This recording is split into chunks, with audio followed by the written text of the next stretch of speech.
Hello বন্ধুরা, good morning. আশা করি তোমরা সবাই খুব ভালো আছো। আমিও খুব ভালো আছি। আমার নতুন একটা ভিডিওতে তোমাদেরকে অনেক অনেক স্বাগত। আজকে হচ্ছে দোল পূর্ণিমা। আমার খুব ইচ্ছা ছিল তোরসা আর তন্নিকে শাড়ি পরিয়ে গাঁদা ফুলের মালা দিয়ে বসন্ত উৎসবের মতো করে সাজাবো। তাই সকাল সকাল আমি ওদেরকে খাইয়ে দাইয়ে একদম শাড়ি টাড়ি পরিয়ে রেডি করে দিয়েছি। শুধু তো রেডি করলেই হবে না, ওদেরকে নিয়ে পাড়ায় বেরিয়ে পড়েছি। হাজব্যান্ডকে বললাম, তুমি একটু ওদেরকে নিয়ে যাও, পাড়া থেকে ঘুরিয়ে নিয়ে আসো। কিন্তু ও বলল, আমি এসব পারবো না সারা পাড়া ঘুরতে, বরং তুমিই যাও। তাই আমি বেরিয়ে পড়েছি তোরসা আর তন্নিকে পাড়ায় ঘোরাতে। রং খেলার দিন এখনও এত সকালে কেউই সেরমভাবে বাইরে বেরোয় না। সবাই যে যার মতন কাজ করবে। এখন তো বাচ্চাদের রং খেলার সময়। আমি শুধু গেছিলাম মামাদের বাড়িতে আর আমার বোনের বাড়িতে, ওদের দুই বোনকে নিয়ে। রং খেলার দিন মামারা কেউ বাড়িতে থাকে না, বাড়িতে আছে শুধু দিদা একা। তাই দেখো তোরসা আর তন্নিকে বলছি, মামনিকে একটু রং দাও। তোরসা আর তন্নি সেই মতো মামনিকেও রং দিচ্ছে।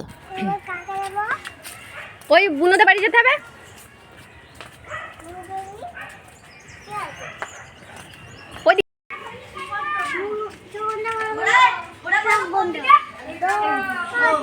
আমি চোখ বন্ধ করো, দিদি একটু দি, মামাম দিদি একটু দি। তোরসা তন্নি যখন বাড়ি থেকে বেরিয়েছে তখন ওর দাদাকে রং দিতে ভুলে গেছে। তাই এখন ওর দাদা যাচ্ছে বাজারে গাড়ি নিয়ে। তোরসা তন্নি দেখে তো এক দৌড়ে চলে এসেছে রং দিতে। তোরসা দেখো হাতে রং মাখাচ্ছে, আর তন্নি গাড়িতে উঠে গালে রং দিতে গিয়ে গাড়িতে তো উঠে বসেই পড়েছে। আমি তো ভেবেছিলাম তোরসা তন্নি মনে হয় শাড়ি পরে একটুও হাঁটতে পারবে না, বা বেশিক্ষণ পরেও থাকতে পারবে না। কিন্তু তারপরে দেখলাম ওরা এত সুন্দর শাড়ি ক্যারি করছে। আর তাছাড়া তোরসা তো শাড়ি খুলতেও চাইছিল না। একটু গরম লাগছিল বেলার দিকে, তখন ওকে বলছিলাম শাড়িটা খোলার কথা, কিন্তু কিছুতেই খুলতে রাজি হচ্ছিল না। অনেক ভুলিয়ে ভালিয়ে শেষ পর্যন্ত তাও শাড়িটা খোলানো গেছিল। তোরসা অনেকক্ষণ পরে ওর বান্ধবীকে দেখতে পেয়েছে, যার সঙ্গে ও রং খেলবে। রং খেলার দিন কারোর মুখে যতটাই রং থাকুক না কেন, নিজে রং দেওয়ার মজাই আলাদা। ওরা যেহেতু বাচ্চা, ওদের ক্ষেত্রেও তার অন্যথা হয়নি। তোরসা এখন শিবাঙ্গীকে নিয়ে যাবে আমাদের বাড়িতে রং খেলতে। কিন্তু তারপরে শিবাঙ্গীর মনে পড়ে গেছে যে তোরসা শাড়ি পরেছে, ও কেন পরেনি। সেই জন্য শিবাঙ্গী আবার ওখান থেকে ঘুরে বাড়ি চলে গেছে। এদিকে দেখি ওর দাদা আর ঠাম্মি একটা ঠাম্মিকে ডেকে এনে চেয়ারে বসিয়ে সুন্দর করে রং মাখাচ্ছে। আমি তোরসাকেও বললাম, যা ওই ঠাম্মিদেরকে একটু রং দিয়ে আয়। আর তোরসার দাদা ঠাম্মির সারাদিনেও রং খেলা শেষ হয় না। সেই সকালবেলা ঘুম থেকে উঠেই রং খেলা শুরু হয়, যতক্ষণ না স্নান করবে ঘুরে ফিরে নিজেরাই রং খেলতে থাকে। আর এতক্ষণ পর্যন্ত তন্নি তো শুধু রং নিয়ে নিজের গালেই লাগাচ্ছিল। এখন বুঝতে পেরে গেছে না, রংটা অন্য কাউকে লাগাতে হয়। এই যে মা এখন একটা কাকিমার সঙ্গে রং খেলছে। এই কাকিমাকে বাবা গিয়ে বাড়ি থেকে ডেকে নিয়ে এসেছে রং খেলার জন্যে। উনি তো স্নান টান করে পুজো করছিলেন, তবুও বাবা গিয়ে ডেকে নিয়ে এসেছে রং খেলার জন্যে।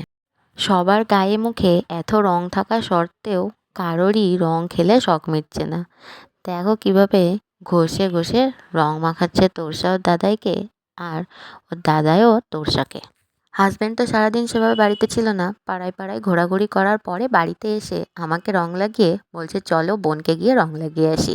ব্যাস, আমরা দুজন মিলে চলে আসলাম বোনকে রং লাগাতে। আর হাজব্যান্ডের অবস্থা সে তো তোমরা দেখতেই পেলে। তারপরে আমরা একটু চলে গেছিলাম আমার বাপের বাড়িতে। যেহেতু আমার মা বাড়িতে ছিল না, বাবা একা একা বাড়িতে ছিল, তাই দেখা করতে এসে এই যে এই নগর পরিক্রমা এটা দেখতে পেলাম। বিয়ের আগে আমরা সকাল সকালই রং খেলে নিতাম, কিন্তু স্নান না করে বসে থাকতাম যে কখন নগর পরিক্রমাতে আসবে, তারপরে স্নান করব, কারণ ওখানেও কম বেশি আবির খেলা হবে। এই দিনগুলোকে সত্যি খুব মিস করি। যাই হোক, ঘটনাচক্রে আজ সেটা দেখা হয়ে গেল। সন্ধ্যাবেলা আমরা চলে গেছিলাম একটা রং খেলার মেলাতে। এত বছরে কোনো দিনও যাইনি, এবছর প্রথম আমরা এই রং খেলা মেলাতে যাচ্ছি। এখান থেকে আমরা চলে যাব আমার বাপের বাড়িতে। কাল ওখানে খাওয়া দাওয়া করে তারপর বিকেলে বাড়িতে আসব। মেলাতে গিয়ে বেশি ভিডিও তোলা হয়নি, কারণ তোরসা একটু জ্বালাতন করছিল।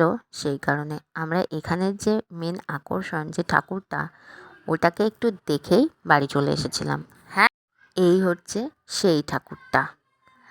যাই হোক, ভিডিওটা ভালো লাগলে অবশ্যই লাইক কমেন্ট শেয়ার করো আর আমার চ্যানেলটিকে ফলো করতে ভুলো না। আজকের ভিডিওটা এখানেই শেষ করছি।